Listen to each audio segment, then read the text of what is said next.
Hello students, आप सब कैसे हैं? आई होप आप सभी बहुत ही अच्छे से हैं।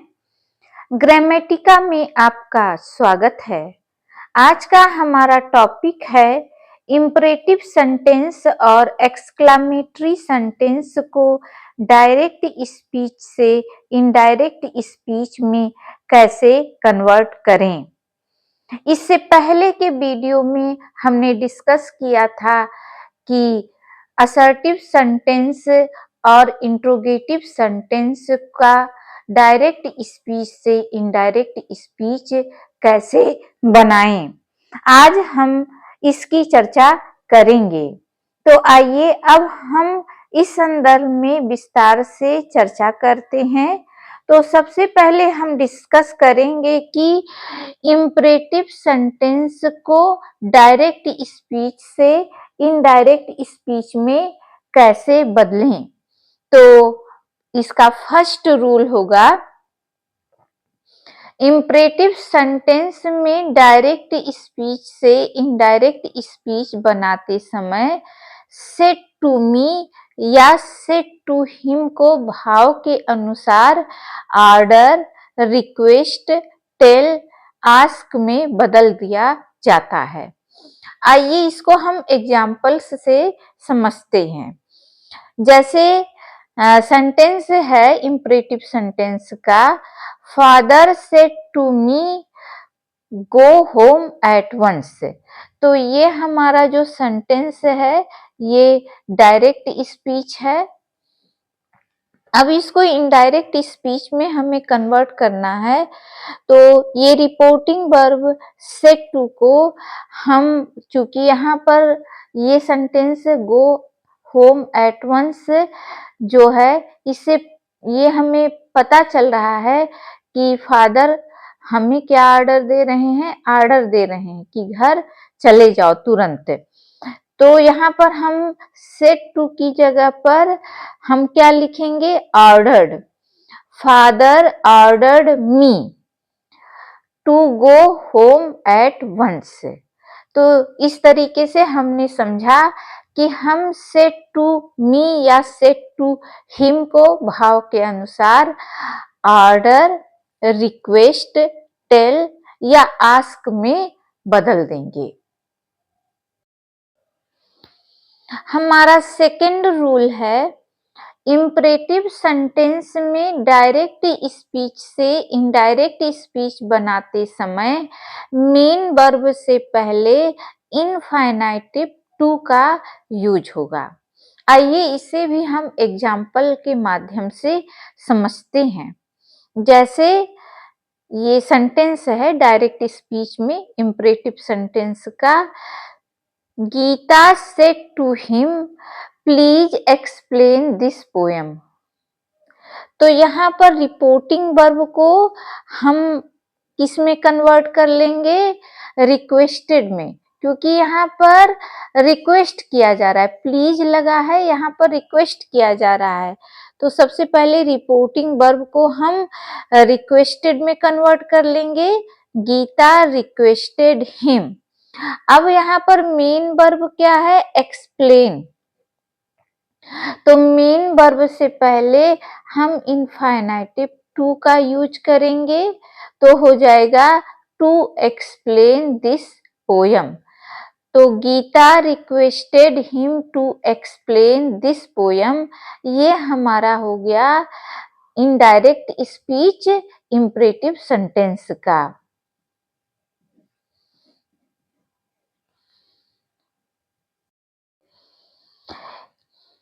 इम्परेटिव सेंटेंस को डायरेक्ट स्पीच से इनडायरेक्ट स्पीच बनाने का हमारा थर्ड रूल है, इम्परेटिव सेंटेंस में डायरेक्ट स्पीच में अगर निगेटिव इम्परेटिव आए तो मेन वर्ब से पहले नॉट टू या फॉरबिड या प्रोहिबिट का यूज किया जाता है। आइए इसे भी हम एग्जाम्पल के माध्यम से समझते हैं। जैसे mother said to me don't run in the sun. तो यहाँ पर माँ मुझे मना कर रही है कि धूप में मत दौड़ो। तो इसको हम कैसे बनाएंगे? तो ये नेगेटिव इम्परेटिव है, डोंट का यूज हुआ है, तो इसको हम इस तरह से बदलेंगे। ये एडवाइस भी है माँ का, तो हम इसको इस तरह से भी कह सकते हैं, mother advised me. Said to की जगह पर हम एडवाइज्ड लिख देंगे। चूंकि निगेटिव इम्परेटिव है तो डोंट की जगह पर हम नॉट टू लिखेंगे, not to run in the sun. तो ये इस तरीके से इनडायरेक्ट स्पीच में कन्वर्ट हो गया। Mother advised me not to run in the sun. इसको दूसरी तरीके से भी बनाया जा सकता है। मदर, अब यहाँ पर सेड टू की जगह पर हम ये भी लिख सकते हैं, फॉरबेड या prohibited me to run in the sun. चूंकि फॉरबेड या प्रोहिबिटेड खुद में मना करने वाला वर्ड है, इसलिए यहाँ पर जब हम फॉरबेड या प्रोहिबिटेड का यूज करेंगे तो हम केवल टू का यूज करेंगे, नॉट टू नहीं लगाएंगे। To run in the sun.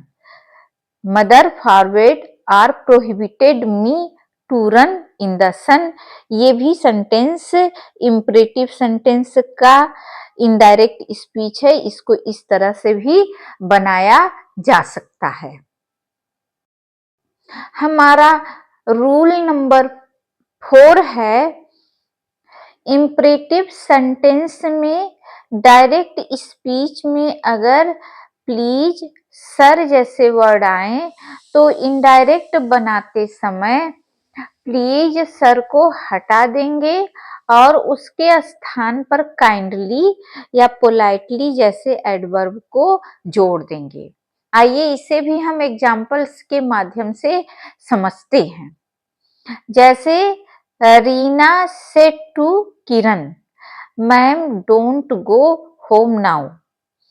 तो यहाँ पर एडवर्ब मैम का यूज हुआ है, तो अब इसको हम कैसे, और ये डायरेक्ट स्पीच है, इम्परेटिव सेंटेंस, इसको इनडायरेक्ट में हम कैसे बनाएंगे? तो यहाँ पर हम लिखेंगे रीना आस्क्ड, सेड टू की जगह पर हमने लिखा आस्क्ड किरण, मैम की जगह पर हमने काइंडली को ऐड किया, और डोंट को हम जब कन्वर्ट करेंगे तो यहाँ पर हो जाएगा नॉट टू गो होम, और नाउ का हमारा देन हो जाएगा। तो Reena asked Kiran kindly not to go home then, ये हमारा इम्परेटिव सेंटेंस का इनडायरेक्ट स्पीच बन गया। हमारा रूल नंबर 5 है, अगर इम्परेटिव सेंटेंस में डायरेक्ट स्पीच में लेट वर्ड आए तो यह सजेशन या प्रपोजल को व्यक्त करता है। इसका इनडायरेक्ट स्पीच बनाते समय रिपोर्टिंग वर्ब को प्रपोज या सजेस्ट में बदल देंगे और लिंकर दैट का यूज करते हुए इम्परेटिव सेंटेंस को असर्टिव सेंटेंस में बदल देंगे। आइए इसको हम एग्जाम्पल्स के माध्यम से समझते हैं। जैसे Neeta said to her friends let's us have a picnic. तो चूंकि यहाँ पर लेट का यूज हुआ है तो ये सजेशन या प्रपोजल को व्यक्त कर रहा है, तो हम इसको, ये डायरेक्ट स्पीच का सेंटेंस है, इम्परेटिव सेंटेंस है, अब इसको इनडायरेक्ट स्पीच में बदलना है तो क्या करेंगे, हम रूल को फॉलो करते हुए इसको इनडायरेक्ट स्पीच में कन्वर्ट करेंगे। तो यहाँ पर सेड टू की जगह पर हम लिखेंगे प्रपोज्ड या सजेस्टेड। तो नीता प्रपोज्ड या सजेस्टेड टू हर फ्रेंड्स। अब यहाँ पर लेट को हटाकर हम लिंकर दैट का यूज करेंगे और सेंटेंस को हम इम्परेटिव सेंटेंस से रिमूव करके असर्टिव सेंटेंस में कन्वर्ट कर लेंगे। तो दैट का यूज करते हुए हम उसके बाद क्या करेंगे, they should have a picnic. तो ये सेंटेंस असर्टिव सेंटेंस में कन्वर्ट हो गया। तो नीता प्रपोज्ड या suggested to her friends that they should have a picnic. ये सेंटेंस इनडायरेक्ट स्पीच में बदल गया। अभी तक हमने सीखा कि इम्परेटिव सेंटेंस को डायरेक्ट स्पीच से इनडायरेक्ट स्पीच में कैसे बदलते हैं। अब हम उसकी कुछ एग्जाम्पल्स देखते हैं कि कैसे डायरेक्ट स्पीच से इनडायरेक्ट स्पीच में किसी भी इम्परेटिव सेंटेंस को बदला जाएगा। तो आइए हम सबसे पहले एग्जाम्पल्स को समझते हैं। जैसे the teacher said to me don't come here. तो यहाँ पर टीचर ऑर्डर दे रहा है कि यहाँ पर आपको नहीं आना है। चूंकि ये डायरेक्ट स्पीच है, इम्परेटिव सेंटेंस में है, तो अब इसका इनडायरेक्ट बनाना है तो हम क्या करेंगे, तो यहाँ पर हम सबसे पहले द टीचर लिखेंगे, फिर सेड टू को हम कन्वर्ट करेंगे ऑर्डर्ड में, तो ऑर्डर्ड लिखा, द टीचर ऑर्डर्ड मी। फिर डोंट को हम बदलेंगे नॉट टू गो, और दियर में कन्वर्ट हो जाएगा।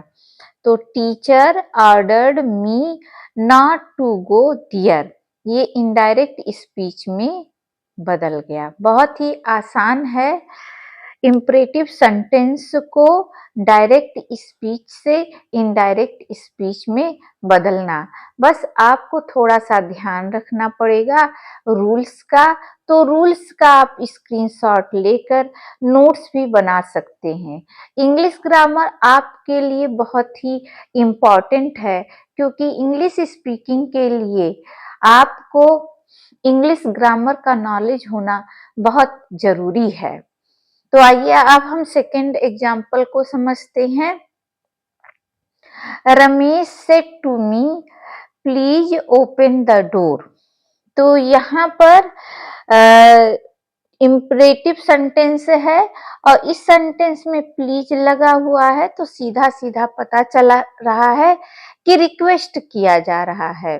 तो हम इसे कैसे बदलेंगे, सेड टू को हम पहले रिक्वेस्ट में कन्वर्ट कर लेंगे और फिर आगे चलिए देखते हैं। रमेश रिक्वेस्टेड मी, फिर हम टू यूज करेंगे, टू ओपन द डोर। तो बहुत ही आसान है, डायरेक्ट स्पीच इनडायरेक्ट स्पीच में बदल गया। फिर हमारा थर्ड एग्जाम्पल है, B said let him tell the story. तो कुछ नहीं, यहाँ पर हम लिखेंगे कि वी सेड लेट को हटाकर हम लिंकर दैट का यूज करेंगे, let him might tell the story. तो ये हमारा डायरेक्ट स्पीच था, ये इनडायरेक्ट स्पीच में बदल गया। हमारा 4 एग्जाम्पल है, I said to her could you give me a cup of tea. तो कुछ नहीं, इसको हम बदल लेंगे, I requested her to give me a cup of tea. बदल गया डायरेक्ट स्पीच से इनडायरेक्ट स्पीच में। और अब हम आगे देखेंगे कि एक्सक्लेमेटरी सेंटेंस को कैसे डायरेक्ट स्पीच से इनडायरेक्ट स्पीच में बदला जाता है। तो आइए अब हम उसके बारे में डिस्कस करते हैं। तो आइए अब हम सीखते हैं कि एक्सक्लेमेटरी सेंटेंस का डायरेक्ट स्पीच से इनडायरेक्ट स्पीच कैसे बनेगा। तो इसका फर्स्ट रूल है, एक्सक्लामेटरी सेंटेंस में डायरेक्ट स्पीच को इनडायरेक्ट स्पीच में कन्वर्ट करते समय रिपोर्टिंग वर्ब को भाव के अनुसार exclaimed with Joy, exclaimed with sorrow में बदल देते हैं। आइए इसको हम एग्जाम्पल से समझते हैं। जैसे यहाँ पर है example, the boy said, hurrah we have won the match. तो ये हमारा डायरेक्ट स्पीच है और एक्सक्लामेटरी सेंटेंस है, इसमें प्रसन्नता व्यक्त हो रही है, तो हम इसको इस तरह से बनाएंगे, the boy exclaimed with Joy, फिर हम लिंकर दैट का यूज करेंगे और फिर सेंटेंस को हम बदल देंगे इनडायरेक्ट स्पीच में, they had own the match. तो ये हमारा the boy exclaimed with Joy that they had own the match, ये हमारा इनडायरेक्ट स्पीच में कन्वर्ट हो गया। सेंटेंस को डायरेक्ट स्पीच से इनडायरेक्ट स्पीच में कन्वर्ट करने का हमारा सेकेंड रूल है, एक्सक्लामेटरी सेंटेंस में डायरेक्ट स्पीच से इनडायरेक्ट स्पीच बनाते समय रिपोर्टिंग वर्ब के बाद लिंकर दैट का यूज होगा और पूरा सेंटेंस हमारा असर्टिव सेंटेंस में बदल जाएगा। तो आइए इसे भी हम एग्जाम्पल्स के माध्यम से समझते हैं। He said to me, alas, I could not save you। ये हमारा एक्सक्लामेटरी सेंटेंस है और डायरेक्ट स्पीच है। अब इसे हमें इनडायरेक्ट स्पीच में कन्वर्ट करना है, तो कैसे कन्वर्ट करेंगे? चूंकि एलास है, ये दुख को व्यक्त कर रहा है, तो इसे लिखेंगे he exclaimed with sorrow, linker that लगाएंगे, फिर सेंटेंस को हम असर्टिव सेंटेंस में कन्वर्ट कर लेंगे, he could not save me। तो he exclaimed with sorrow that he could not save me, ये इनडायरेक्ट स्पीच में बदल गया। बहुत ही आसान है और बहुत ही इंटरेस्टिंग टॉपिक है। हमारा रूल थर्ड है, अगर एक्सक्लामेटरी सेंटेंस व्हाट या हाउ से शुरू होता है तो ये सेंस के अनुसार ग्रेट या वेरी में बदल जाते हैं। ग्रेट का यूज नाउन से पहले होता है और वेरी का यूज एडजेक्टिव से पहले होता है। तो आइए इसको हम एग्जाम्पल से समझते हैं। The boy said, what a fool I am. तो ये सेंटेंस हमारा व्हाट से शुरू हो रहा है, तो आइए देखते हैं ये कैसे बदलेगा। द बॉय एक्सक्लेम्ड, फिर लिंकर लगाएंगे that he was a grateful. तो ये डायरेक्ट स्पीच से इनडायरेक्ट स्पीच में बदल गया। रूल 4 है, एक्सक्लामेटरी सेंटेंस में डायरेक्ट स्पीच से इनडायरेक्ट स्पीच बनाते समय एक्सक्लामेशन मार्क हट जाता है और उसके स्थान पर फुल स्टॉप लग जाता है। तो आइए इसको एग्जाम्पल से समझते हैं। He said, what a nice word it is. तो यहाँ पर एक्सक्लामेटरी सेंटेंस है, डायरेक्ट स्पीच है और इसमें एक्सक्लामेशन मार्क लगा हुआ है। अब इसको जब हम इनडायरेक्ट स्पीच में कन्वर्ट करेंगे तो ये हो जाएगा, he exclaimed in wonder that it was very nice word। तो यहाँ पर हम देख रहे हैं कि एक्सक्लामेशन मार्क था, यहाँ पर इनडायरेक्ट स्पीच बनाते समय एक्सक्लामेशन मार्क खत्म हो गया है, उसकी जगह पर फुल स्टॉप लग गया है। तो ये एक्सक्लामेटरी सेंटेंस को डायरेक्ट स्पीच से इनडायरेक्ट स्पीच बनाने का कुछ बेसिक रूल्स था। तो इस तरह से हमने इंपरेटिव सेंटेंस और एक्सक्लामेटरी सेंटेंस को कैसे डायरेक्ट स्पीच से इनडायरेक्ट स्पीच में बदलते हैं ये जाना। मुझे उम्मीद है कि नरेशन का ये टॉपिक आपको बहुत ही अच्छे से समझ में आ गया होगा।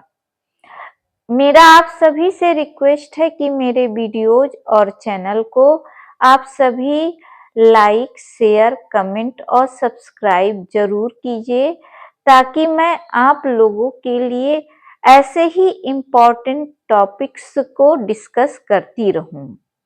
मेरा पूरा वीडियो देखने के लिए आप सभी को बहुत बहुत धन्यवाद और नमस्कार।